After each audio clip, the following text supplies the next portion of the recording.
بسم الله الرحمن الرحيم. الحمد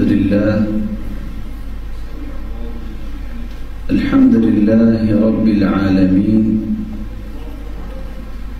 والصلاة والسلام على أشرف الأنبياء وسيد المرسلين وعلى آله وصحبه أجمعين. أما بعد، فأعوذ بالله من الشيطان الرجيم. وقضى ربك ألا تعبدوا إلا إياه وبالوالدين إحسانا. انتہائی قابل قدر، لائق صد احترام سامعین مکرم، اللہ رب العزت نے انسان کو پیدا کیا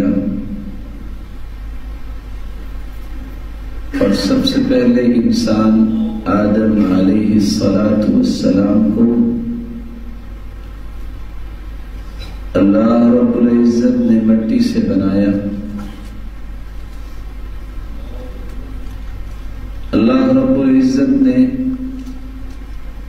آدم علیہ السلام اور اس کی اولاد میں تخلیق کے 4 نمونے پیش کیے۔ بغیر ماں اور بغیر باپ کے آدم علیہ السلام کو پیدا کر دیا، اور حوا علیہ السلام کو آدم علیہ السلام کی بائیں پسلی سے پیدا کر دیا۔ اور تیسرا نمونہ عیسیٰ علیہ السلام، جو اللہ کے پیغمبر ہیں، اللہ کا کلمہ ہے، ان کو بغیر باپ کے پیدا کر دیا۔ چوتھا نمونہ، بقیہ ساری کی ساری مخلوق کو اللہ رب العزت نے ایک باپ اور ایک ماں سے پیدا کیا۔ قرآن مجید میں اللہ سبحانہ وتعالی فرماتے ہیں: یا ایھا الناس انا خلقناکم من ذکر وانثی، اے انسانوں، ہم نے تمہیں ایک مرد اور ایک عورت سے پیدا کیا ہے۔ وَجَعَلْنَاكُمْ شُعُوبًا وَقَبَائِلَ لِتَعَارَفُوا، تمہارے یہ قبیلے ہم نے اس لیے بنائے ہیں تاکہ آپس میں تمہارا تعارف ہو سکے۔ إِنَّ أَكْرَمَكُمْ عِنْدَ اللَّهِ أَتْقَاكُمْ، قبائل سے کسی کا تقدم یا کسی کی برتری نہیں، اللہ کے ہاں عزت کے لائق وہی ہوگا جو تقوی میں زیادہ ہوگا۔ رسول اللہ صلی اللہ علیہ وآلہ وسلم کے فرامین کی روشنی میں علماء یہ کہتے ہیں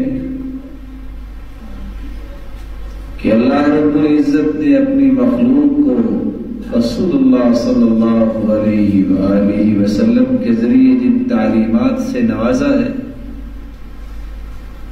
ان تعلیمات کی روشنی میں 3 ایسی شخصیات ہیں جن کو شریعت نے احترام دیا ہے۔ ایک حقیقی والد ہے جس کے سبب انسان دنیا میں آتا ہے،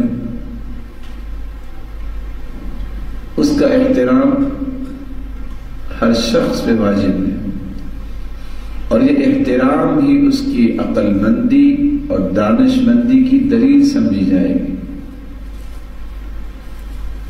دوسری وہ شخصیت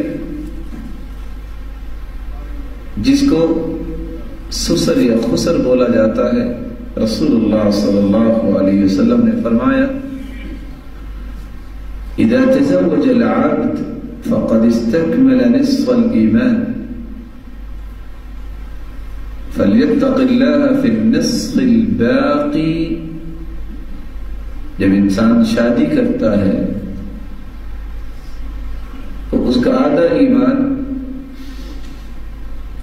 مکمل ہوتا ہے، بقیہ ایمان میں وہ اللہ سے ڈر جائے۔ من رزقه الله امرأة صالحة فقد أعانه على شطر دينه فليتق الله في الشطر الثاني۔ جس شخص کو نیک بیوی نصیب ہو جائے، اس کا آدھا ایمان مکمل کرنے میں اللہ نے اس کی مدد فرمائی، بقیہ آدھے ایمان میں وہ اللہ سے ڈر جائے۔ تو آدھے ایمان کی تکمیل کا سبب وہ شخص بنتا ہے جو اپنی بیٹی کا نکاح دے دیتا ہے اور اپنی بیٹی کی شادی کسی اچھے اخلاق والے اور دین والے کے ساتھ کر دیتا ہے۔ اس کا بھی احترام شریعت نے سکھلایا ہے۔ تیسری شخصیت جو حقیقت میں بسا اوقات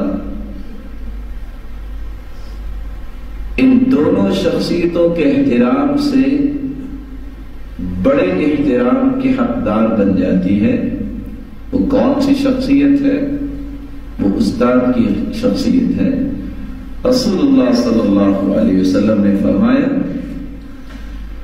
انما انا لکم بمنزلۃ الوالد اعلمکم دینکم، میں تمہارے لیے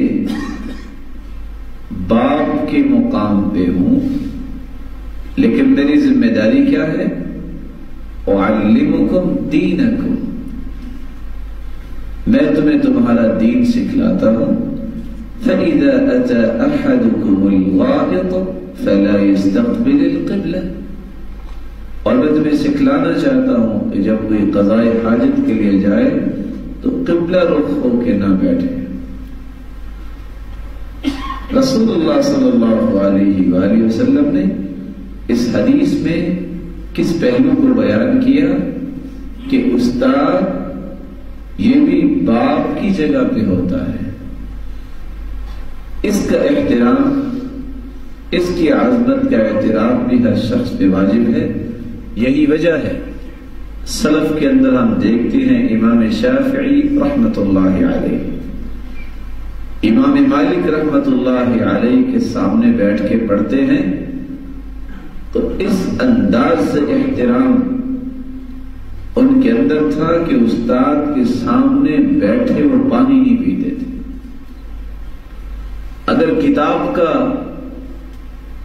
صفحہ چینج کرنا چاہتے ہیں بڑے آہستہ سے، اور لفظ کیا ہے لِأَلَّا يَسْمَعَ وُقْعَهَا، لیکن جلدی سے اس کو بدلنے سے جو آواز آئے گی استاد جو پڑھا رہا ہے اس کے فکر میں کوئی خلل نہ آ جائے۔